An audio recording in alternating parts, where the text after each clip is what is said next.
Crença nada mais é do que tudo aquilo que eu acredito, tudo aquilo que eu ponho fé. E não fé religiosa, fé, acreditar que aquilo é uma verdade, acreditar sem questionar.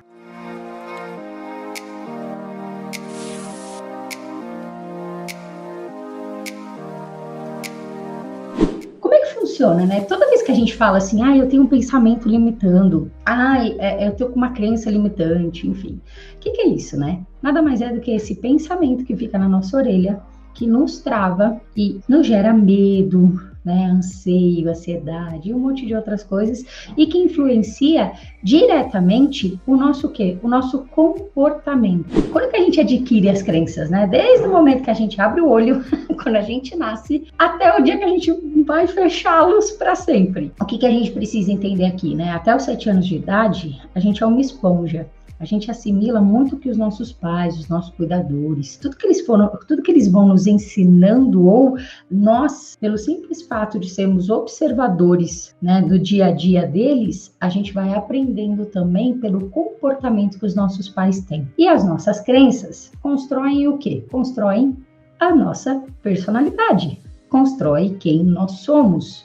Então, você é o que é hoje, claro, baseado nas suas crenças. E lembrando aqui, né, gente, a gente tem crenças positivas e tem as benditas pedrinhas do sapato, que são as nossas crenças limitantes, que são muitas vezes, elas vêm na forma de medo, de algum trauma, não trauma psiquiátrico, nada disso, trauma da infância. A gente vai adquirindo os medos, os traumas, as vivências que a gente teve, e aquilo vai gerando em nós medo, ansiedade, enfim, tá? Vai o quê? Paralisando para que você não caminhe. Como é que eu identifico o pensamento que está me atrapalhando? Ou então, como é que eu identifico o pensamento do meu cliente e eu entendo que aquilo que ele está trazendo é uma crença limitante? A primeira coisa que a gente precisa fazer é o quê? Identificar. É ter o quê? Consciência, né? Consciência é remédio. A partir do momento que você tem consciência, que você tem um pensamento, que você tem algum comportamento, alguma atitude ali que está te travando, te deixando mais moroso o seu caminho,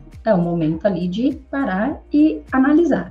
Como é que eu identifico isso no meu coach, no meu cliente? Simples. Ele vai trazer essa frase repetidas vezes em várias formas. Conforme a gente inicia um processo de coaching, por mais que o coach goste de você, tenha te procurado para fechar um processo contigo, ele não está 100% aberto. Repara, sempre no início do processo, o nosso cliente, o nosso coach, né, inclusive para terapia, né, ninguém chega se abrindo 100%. A gente vai construindo essa relação aos poucos, né, sessão a sessão. Então, a gente vai construindo ali passinhos. Quanto mais a pessoa for trabalhando a parte do alinhamento, for se autoconhecendo, mais ela vai se permitindo e se soltando para interagir com você. Então, por isso que eu falo, nunca trabalhe crença com o seu cliente, com o seu coach, na primeira sessão, na segunda sessão. Por quê? Porque é o momento de estar tendo essa relação, essa troca, e o momento dele estar se conhecendo e tendo principalmente essas percepções. Mas você consegue identificar uma crença no seu cliente, no seu coach, no seu paciente, desde a primeira vez, desde quando ele te fala oi, né? Tudo que ele for te trazendo, principalmente quando ele te conta do momento atual da vida dele, o que ele está passando na jornada dele, o que ele está buscando e não está alcançando, porque a gente só não alcança aquilo que a gente quer para a nossa jornada porque tem algum pensamento ali bloqueando você, alguma crença te limitando e, consequentemente, os nossos pensamentos alimentam os nossos sentimentos e os nossos comportamentos. É uma tríade, né? Tudo que eu penso, eu sinto e faço. Se eu estou tendo pensamentos de medo, de escassez, de incapacidade, de falta de merecimento, é esse o sentimento que vai estar gerando em mim, consequentemente, é esse comportamento que eu vou ter. E como eu identifico as minhas crenças? Como eu sei que aquilo é uma crença ou que não é uma crença? Pensa naquilo que você quer alcançar, pensa naquilo que você está buscando para sua vida, o sucesso que você quer na sua jornada. Pensa, por exemplo, quando você vai enveredar para um projeto novo, e aí você para pensar, para visualizar quais são os pensamentos que vêm, que vai ser fluido, que vai ser tranquilo, ou Nossa, será que eu vou conseguir? Será que vai dar certo? Será que isso? Será que aquilo? Os benditos dos serás, tá? Toda vez que você tiver muito pensamento em relação a será que vai dar certo? Será que eu dou conta? Será que isso? É indício forte aí de crença limitante, tá certo? E o seu coaching também tem o mesmo, vai ter o mesmo estilo de raciocínio que você. Ele vai trazer, eu não sei se eu tenho capacidade para fazer, ou então, eu já tentei algumas vezes e não consegui. Aí você pergunta, por que você não conseguiu? Porque eu tive medo, porque eu tenho receio de fazer a transição de carreira, e com isso você já vai começar o quê? A anotar. Anota aquela frase, anota aquele pensamento que ele expôs para você durante a sessão. Você identificou, começou a identificar ali os padrões, as crenças, é você começar a entender qual o tipo de crença central que aquela pessoa traz. Crenças centrais são aquelas mais arraigadas que ficam no nosso subconsciente. As crenças centrais, elas são divididas entre o meu eu, né? As crenças sobre mim, como eu me enxergo, as crenças sobre o outro e as crenças sobre o mundo, as pessoas ao meu redor como um todo, tá? E aí, 100% das crenças relacionadas a nós mesmos vêm as crenças centrais de desamor, de desamparo e de desvalor. 100% das nossas crenças estão embutidas aí em uma dessas 3 categorias. É aquilo, né? Eu sempre brinco que crença você vem com o combo, né? Não é só uma crença central sobre você. Geralmente vem com as 3, com 2, dificilmente vem com uma só.